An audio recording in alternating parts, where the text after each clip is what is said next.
Greetings to all of you guys. Today we are going to start class 9th Geography or Contemporary India's chapter 1st India size and location.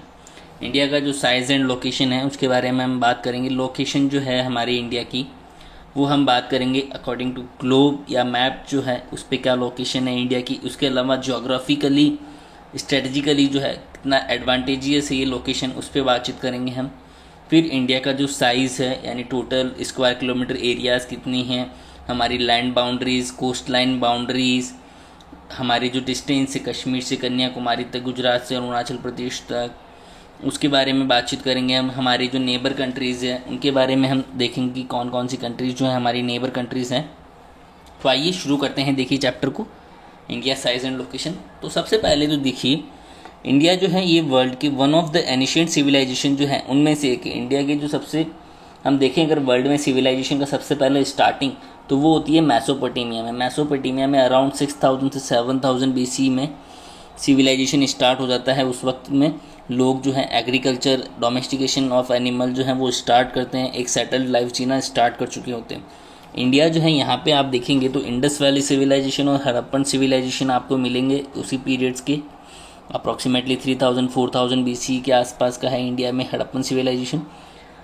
और साथ ही साथ में India जो है उसके trade contacts भी थे उन अदर जो सिविलाइजेशंस थे उनके साथ में वर्ल्ड के. तो वो सब चीज़ें भी देखिए ध्यान में रखिएगा. तो चैप्टर को जब हम स्टार्ट करते हैं तो सबसे पहली चीज़ आती है हमारे सामने लोकेशन. इंडिया का लोकेशन. देखिए इंडिया जो है यहाँ पे जैसे वर्ड यूज़ हो रहा है, India is a vast country lying entirely in the northern hemisphere.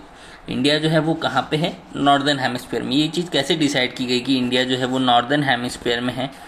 तो वो चीज़ डिसाइड गई ये इसके थ्रू. ये जो लाइन जो है आपकी 0 डिग्री जो लाइन, इस लाइन के थ्रू डिसाइड होता है. सबसे पहली चीज़ तो ये लाइंस क्या हैं तो इनको कहा जाता है लेटीट्यूड्स. ये क्योंकि आप सिंपल शब्दों में समझ सकते हैं, लेटी हुई लाइन लेटीट्यूड्स. ये लेटी हुई हैं हमारी अर्थ के ऊपर, इसलिए इनको कहा जाता है लेटीट्यूड्स. तो ये जो लैटीट्यूड्स हैं इनमें 0 डिग्री का जो लैटीट्यूड होता है हमारा, ये इस लैटीट्यूड के ऊपर वाले जो एरियाज़ हैं इनको तो कहा जाता है नॉर्दर्न हेमिस्फीयर और साउथ वाले एरियाज को कहा जाता है सदर्न हेमिस्फीयर.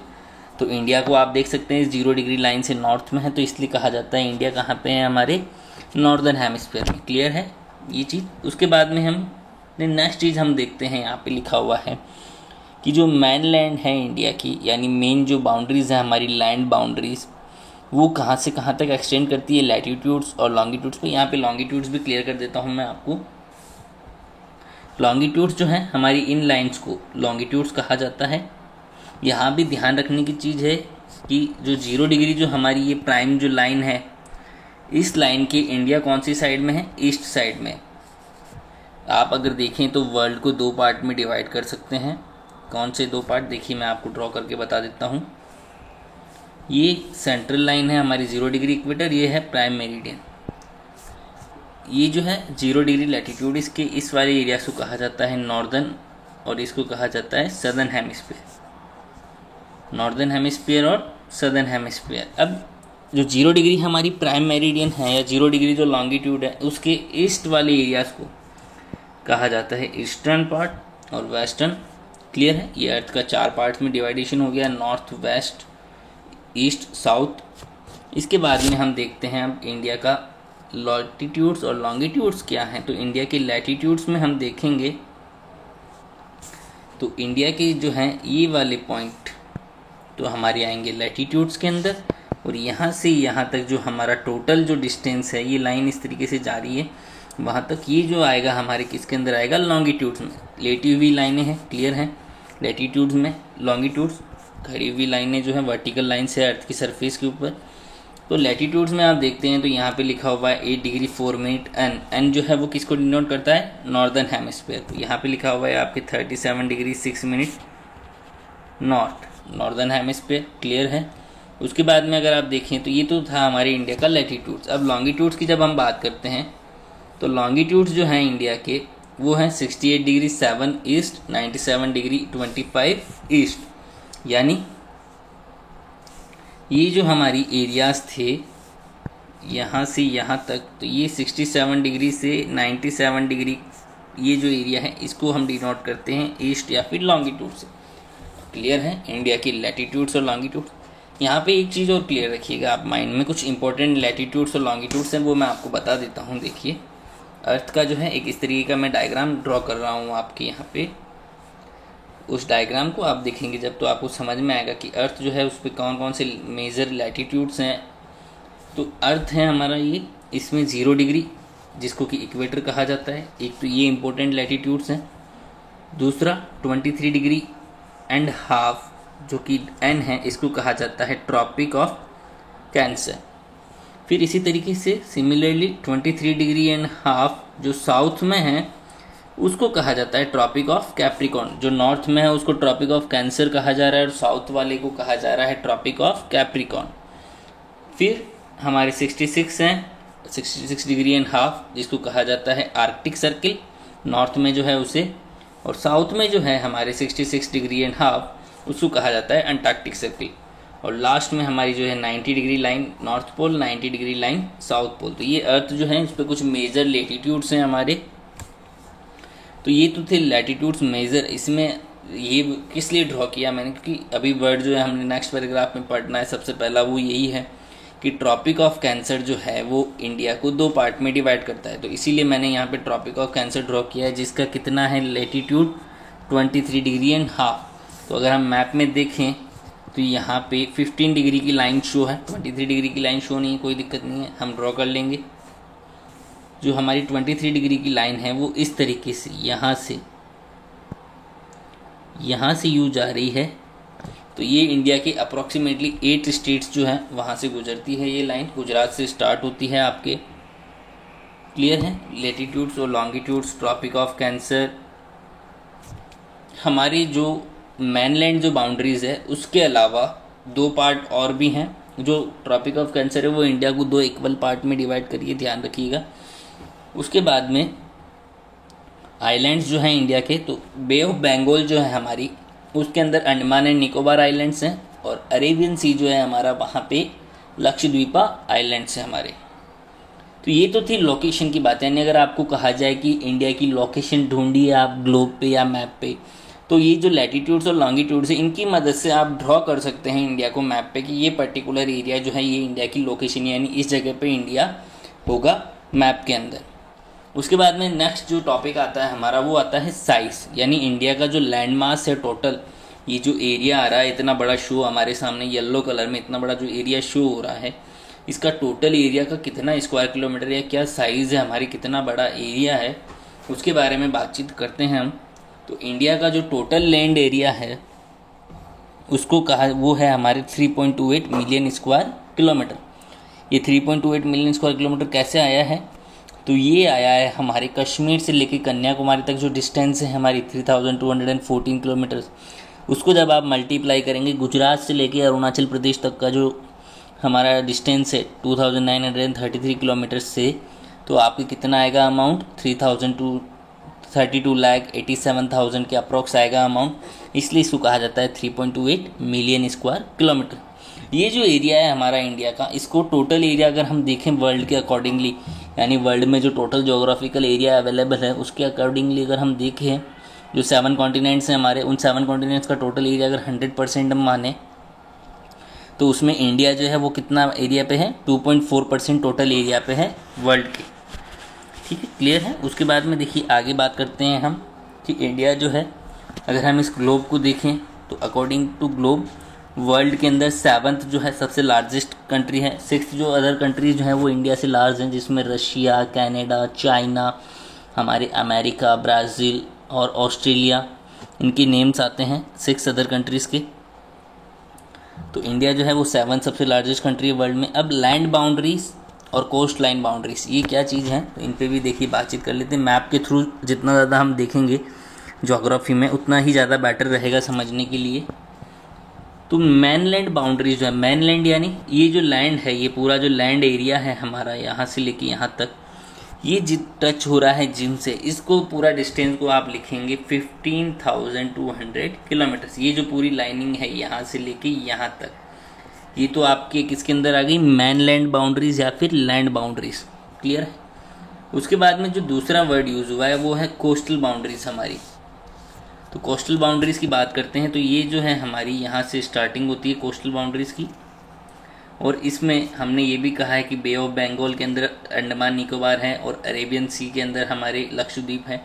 तो इनको भी और इनको भी, यानी ये जो टोटल ग्रीन जो एरिया मैंने आपको ड्रॉ करके बताया है, इसका अगर हम टोटल देखिए लेंथ तो वो है आपके 7516.6 किलोमीटर टोटल। तो ये जो है आपकी क्या है, लैंड बाउंड्रीज और कोस्ट लाइन बाउंड्रीज। उसके बाद में जब हम आगे बढ़ते हैं तो ये लिखा हुआ है कि इंडिया जो है वो बाउंडेड है यंगफोल्ड माउंटेन से नॉर्थ वेस्ट के अंदर, नॉर्थ के अंदर और नॉर्थ ईस्ट में। हम जानते हैं इंडिया जो है इसके नॉर्थ में हिमालयन माउंटेन रेंज है। हिमालयन माउंटेन रेंज जो है इसकी स्टार्टिंग होती है पामीर नोट से, जो पामीर नोट है वहाँ से इसकी स्टार्टिंग होती है। वहाँ से ये स्टार्ट होके आपके जाता है पैरेलल अरुणाचल प्रदेश तक। अरुणाचल प्रदेश के बाद में म्यांमार की तरफ जो है आगे पैरेलल हो जाता है ये। तो नॉर्थ में, नॉर्थ वेस्ट में और नॉर्थ ईस्ट में इंडिया के जो है क्या है, बाउंडेड आपके यंगफोल्ड माउंटेन्स। उसके बाद में इंडिया जो है उसके लॉन्गिट्यूड्स और लैटिट्यूड्स को आप देखेंगे टोटल, तो लॉन्गिट्यूड और लैटिट्यूड्स में तो अगर आप देखें कि जो मेनलैंड एक्सटेंट है हमारा लॉन्गिट्यूडनल वो है 30 डिग्री के अराउंड। इधर आप देखेंगे 8 डिग्री 4 मिनट से कहाँ तक जा रहा है, 37 डिग्री 6 मिनट तक। कितना आ गया डिफरेंस 30 का, 67 से 97 डिफरेंस कितना है 30 का। तो इतना जो है एक्सटेंट है हमारा, ये जो है एरिया, इसमें आप ये चीज़ देखेंगे जो ईस्ट वेस्ट एक्सटेंट है वो नॉर्थ में तो ज़्यादा है और साउथ में कम है। नॉर्थ में हमने देखा है गुजरात से अरुणाचल प्रदेश तक जा रहा है, जबकि धीरे धीरे आप साउथ की तरफ जाएंगे तो क्या होगा कि जो 23 डिग्री एंड हाफ हमारी ट्रॉपिक ऑफ कैंसर है उसको जैसे आप क्रॉस करेंगे 22 डिग्री लैटिट्यूड की लाइन पे जैसे ही आप जाएंगे, इंडिया जो है वो टैपर होना स्टार्ट हो जाता है साउथ की तरफ। टैपर यानी वी शेप बनना स्टार्ट हो जाता है। बिल्कुल हमारा जो साउथ में जो इंडियन ओशन में प्रोटीट्यूड हो रहा है लैंड मास वो एकदम टैपर है, आगे से कॉनिकल शेप में है। उसके बाद में नेक्स्ट बात जो यहाँ पे हो रही है वो हो रही है कि गुजरात और अरुणाचल प्रदेश में टाइम लैग 2 आवर्स का है। 2 आवर्स का टाइम लैग है। आप सोचेंगे ऐसा कैसे, तो 2 आवर्स के टाइम लैग में देखिए क्या है, हमने अभी लॉन्गिट्यूड्स देखे, जो लॉन्गिट्यूड्स हैं इंडिया की वो 67 से कहाँ तक है हमारे 97 तक। 67 से 97 तक डिफरेंस आ रहा है 30 डिग्रीज का। आप लोगों ने जब अर्लियर क्लासेस में लॉन्गिट्यूड्स और लैटिट्यूड्स पढ़े होंगे तो आपने कैलकुलेशन देखा होगा कि अर्थ जो है उस पर टोटल 360 जो है लॉन्गिट्यूड्स ड्रॉ हैं। टोटल 360 लॉन्गिट्यूड्स ड्रॉ होने का मतलब अर्थ जो है जब 24 आवर्स में अपने एक्सिस पे एक रेवोल्यूशन कंप्लीट करती है तो वो 360 जो लॉन्गिट्यूड्स हैं वो भी पूरे अपना एक सर्कल कंप्लीट कर लेंगे। यानी 24 इक्वल टू कितना हो जाएगा आपके 360 डिग्री। अगर आप इसको 1 आवर के हिसाब से देखिए, यानी 1 आवर में कितना अर्थ जो है वो अपनी जगह से रोटेट कर रहा है, अपनी जगह पे कितना रोटेट कर रहा है अर्थ 1 डिग्री में, तो इसको आप लिख सकते हैं 1 डिग्री के लिए आपके 360 डिवाइड बाई 24, यानी 1 hour is equal to 360 divide by 24 जब आप करेंगे तो आपके आ जाएगा 1 आवर के अंदर 15 डिग्री मूवमेंट। यानी हमारी अर्थ जो है वो 1 आवर्स के अंदर 1 आवर के अंदर कितना मूव कर लेती है अपनी अर्थ पे 15 डिग्री रोटेट कर लेती है। इसको ज़्यादा और बेटरली अगर आप लिखना चाहें कि 1 डिग्री मूवमेंट जो है यानी सिंगल 1 डिग्री मूवमेंट जो है वो कितने टाइम में हो रहा है, तो आप क्या लिखेंगे, हमारा जो 1 आवर था उसको 60 मिनट्स डिवाइड बाई 15 कर लेंगे हम, तो हमारे पास आएगा कि 1 डिग्री मूवमेंट जो है अर्थ अपनी एक्सिस पे कितने टाइम में करती है 4 मिनट्स में। यहाँ तक आपको समझ में आया होगा तो देख लीजिए आप कि डिफरेंस है 30 डिग्री का गुजरात से अरुणाचल प्रदेश के बीच में, और अर्थ 1 डिग्री मूव कर रही है 4 मिनट के अंदर, तो वो 30 इंटू 4 आप करेंगे तो 120 मिनट्स यानी रेस्पेक्टिवली 2 आवर्स के आसपास का आएगा टाइम। तो इसीलिए जो है अरुणाचल प्रदेश और गुजरात के अंदर 2 आवर्स का टाइम लगे। ये जो टाइम लैग है या अलग अलग जो लॉन्गिट्यूड्स होते हैं किसी कंट्री में, अगर आप हर एक लॉन्गिट्यूड पे टाइम डिसाइड करने लगे तो हर एक जगह के टाइम में 4 डिग्री का डिफरेंस आना तय है। यानी आप गुजरात में स्टार्ट करोगे 67 पे 10 बजे से, थोड़ा सा आगे बढ़ोगे 10:04, 10:08, 10:12, ऐसे टाइम जो है वो बढ़ता जाएगा हर एक जगह का। तो कितना ज़्यादा कन्फ्यूज़न हो जाएगा एक कंट्री के अंदर। तो इतना जो ये कन्फ्यूज़न है उसको अवॉइड करने के लिए क्या किया जाता है, हर एक कंट्री जो है हर एक कंट्री फॉलो करती है वर्ल्ड में कि अब उनकी जो लॉन्गिट्यूड्स हैं टोटल जो लॉन्गिट्यूडनल एक्सटेंट है उस टोटल लॉन्गिट्यूडनल एक्सटेंट में एक सेंट्रल लाइन देखते हैं वो लोग। जैसे इंडिया में 67 से 97 के बीच में सेंट्रल लाइन ढूंढी गई, वो लाइन कौन सी है हमारी 82.5 या 82 डिग्री 30 मिनट ईस्ट। ये जो लाइन है, इस लाइन को क्योंकि सेंट्रल लाइन माना गया है तो इसी को ही सेंट्रल मेरिडियन कह सकते हो आप इंडिया का, या फिर स्टैंडर्ड टाइम लाइन कह सकते हो, IST Indian standard time line. ये कहाँ से जाती है आपके मिर्ज़ापुर में। क्लियर है। देखिए उसके बाद हम बात करते हैं इंडिया एंड द वर्ल्ड, यानी वर्ल्ड जो है उसमें इंडिया की क्या पोजीशन है। तो हमने अभी देखा इंडिया के पास में जो टोटल जोग्राफिकल एरिया है वर्ल्ड का उसके 2.4% है। आप ये चार्ट देख सकते हैं। तो जो 6 अदर मेजर कंट्रीज़ के मैंने आपको नेम बताए थे उनके नेम आप देख सकते हैं, Russia, Canada, USA, China, Brazil, Australia. ये 6 जो हैं इंडिया से लार्जर कंट्रीज़ हैं। 7th नंबर पे हमारी इंडिया है। उसके बाद में आप देखें कि इंडिया जो है इसके सेंट्रल लोकेशन में है। ये ईस्ट और वेस्ट एशिया जो है हमारे, यानी एशिया जो है उसमें एक तरीके से ये सेंट्रल लोकेशन में है। दूसरा इंडियन ओशन जो है उसके अंदर ये साउथ के अंदर प्रोटिट्यूड हो रहा है, यानी साउथ जो है हमारा सदर्न जो पार्ट है इंडिया का वो इंडियन ओशन के अंदर थोड़ा पेनिट्रेट सा हो रहा है, बाहर से निकला हुआ, जिसकी मदद से क्या है कि अगर यूरोपियन कंट्रीज़ को जो ईस्टर्न कंट्रीज़ है उनके साथ में ट्रेड करना है तो भी उनको इंडिया से होके जाना होगा, और जो हमारी ईस्टर्न कंट्रीज़ है ताइवान, सिंगापुर, जापान, इनको भी अगर ट्रेड करना है अफ्रीकन कंट्रीज से तो ये कहाँ से होके जाते हैं इंडिया की तरफ से। तो इसीलिए इंडिया जो है वो काफ़ी स्ट्रेटजिकल लोकेशन के ऊपर है, ट्रेड के हिसाब से काफ़ी एडवांटेजियस लोकेशन है। यहाँ जैसे कहा गया है कि since the opening of Suez canal, Suez canal जो है ये 1869 में एक मैन मेड कैनाल है जो कि मेडिटेरेनियन सी और रेड सी के बीच में बनाई गई थी। हमारी जो एशिया और अफ्रीका कॉन्टिनेंट है ये दोनों जुड़े हुए थे। इजिप्ट के वहाँ 1869 में फॉर्मेशन होता है कैनाल का, जिसकी मदद से इन दोनों को अलग किया जाता है और बीच में कैनाल बनाई जाती है। उस कैनाल की मदद से शिप्स जो हैं वो डायरेक्टली मेडिटेरेनियन सी से कहाँ पे एंटर कर जाते हैं, रेड सी में, और वहाँ से इंडिया आ सकते हैं। तो डिस्टेंस जो है वो कितना कम हुआ है 7000। कैसे, मैं आपको एक बार मैप पे ड्रॉ करके बता देता हूँ कि अर्लियर टाइम में देखिए क्या था। अगर स्वेज कैनाल का फॉर्मेशन नहीं होता था तो ये जैसे यूरोपियन कंट्री इसको ट्रेड करना है तो ये ट्रेड करने के लिए इतना घूम के इंडिया आती थी, यहाँ पे इतना घूम के आना होता था, इनको पूरा अफ्रीकन कॉन्टिनेंट का चक्कर लगाना होता था। लेकिन जो स्वेज कैनाल है यहाँ पे जिसकी मैं बात कर रहा हूँ उसके फॉर्मेशन के बाद क्या होगा कि यहाँ से बिजनेस करना है इनको तो सीधा ये लोग यहाँ पे आ सक रहे हैं, सीधा आपके मेडिटेरेनियन सी, रेड सी से सीधा अरेबियन सी, इंडियन ओशन और इंडिया की तरफ या इंडिया से साउथ की तरफ। तो ये चीज़ हो गया आपके क्लियर कि भाई कैसे डिस्टेंस जो है वो कम हुई है। उसके बाद हम देखते हैं इंडिया में, ये जैसे इंडिया का जो मैप शो है इसमें आप देख सकते हैं 37 डिग्री 6 मिनट लॉन्गिट्यूड, लैटिट्यूड्स, हमारी डिस्टेंस गुजरात से अरुणाचल प्रदेश तक, कश्मीर से कन्याकुमारी तक शो हुआ है। इंडिया जो है उसके ट्रेड एंड कॉमर्स के जो इंटरनेशनल हाईवेज इंडिया से जाते हैं उनके बारे में, एनिशियन टाइम में भी जो सिल्क रूट था वो इंडिया से पास ऑन होता था, तो सिल्क रूट, उसके अलावा इंपॉर्टेंट जो सी रूट्स हैं वो इंडिया से होके जाते हैं, एयर रूट्स जो हैं इंडिया में वो जाते हैं।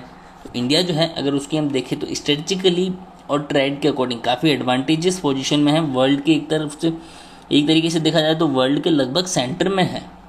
अगर आपको ईस्ट या वेस्ट किसी भी तरफ जाना है ईस्टर्न या वेस्टर्न कंट्रीज़ में ट्रेड के लिए आपको लगभग इंडिया से होके जा सकते हो आप, यानी काफ़ी स्ट्रेटजिकल पोजीशन में है। तो ये है। उसके बाद में हम इंडिया के नेबर्स के बारे में बात करें तो इंडिया के नेबर्स जो हैं मैनलैंड, यानी हमारी जो मेन जो बाउंड्री है लैंड बाउंड्री, उसके अकॉर्डिंग उस पर तो 7 है।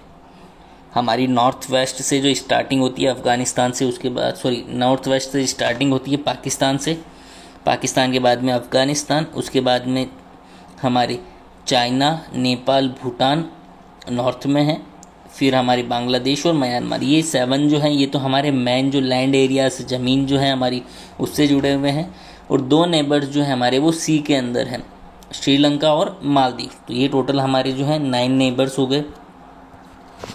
एनिशियंट एडजस्टेंट कंट्री यानी इंडिया के पास आसपास की कंट्रीज़ के बारे में शो है यहाँ पे। इंडिया की जो जोग्राफिकल और हिस्टोरिकल लिंक्स इनके नेबर्स के साथ में वो शो है। इंडिया की देखिए हिस्टोरिकल और जोग्राफिकल लिंक्स में मैंने आपको बताया कि इंडिया से कई सारे ट्रेड रूट्स जो हैं वो फॉलो अप करके जो वेस्टर्न कंट्रीज़ थी, यहाँ पे यूरोप हो गया या इजिप्ट हो गया, यहाँ पर ट्रेडिंग के लिए जाते थे रूट्स, क्योंकि मेसोपोटामियन सिविलाइजेशन और इंडस वैली सिविलाइजेशन दोनों के बीच में ट्रेड कॉन्टैक्ट्स थे अप्रॉक्सीमेटली 3000-4000 BC के आसपास। यानी इतना पुराना जो है ट्रेड कॉन्टैक्ट जो है वो किसी न किसी रूट के थ्रू होता था। तो एनिशिएंट लिंक्स हैं इंडिया के इन सभी के साथ में। तो हैंस आपका चैप्टर कंप्लीट है। इसमें जैसे कुछ आइडियाज़ और कमोडिटीज़ जो एनिशिएंट टाइम में शेयर्स किए गए थे उनके बारे में, उपनिषद, रामायण, पंचतंत्र, इनके बारे में बताया है। इंडियन जो न्यूमेरिकल सिस्टम है, डेसिमल सिस्टम है, ये इन ट्रेड रूट्स की मदद से ही वर्ल्ड के कई सारे पार्ट में पहुंच पाए। इंडिया जो है उसी ने डेसिमल है जो है हमारा, उसका इन्वेंशन किया था। सबसे पहले आर्यभट्ट जो हैं उन्होंने जीरो का इन्वेंशन किया था। यहाँ से ये चीज़ें फिर वेस्ट की तरफ गई हैं। तो इंडिया जो है ये है हमारे इंडिया का sites and location complete chapter. अगर आपको कहीं भी कोई इशू हो, आप चैट बॉक्स के अंदर जो कि हमारे कमेंट बॉक्स है वहाँ पे अपने डाउट्स दे सकते हैं, रिव्यूज़ दे सकते हैं। मैं पूरी कोशिश करूँगा आपके रिव्यूज़ के आंसर करने का। Have a nice day all of you. Thank you for listening.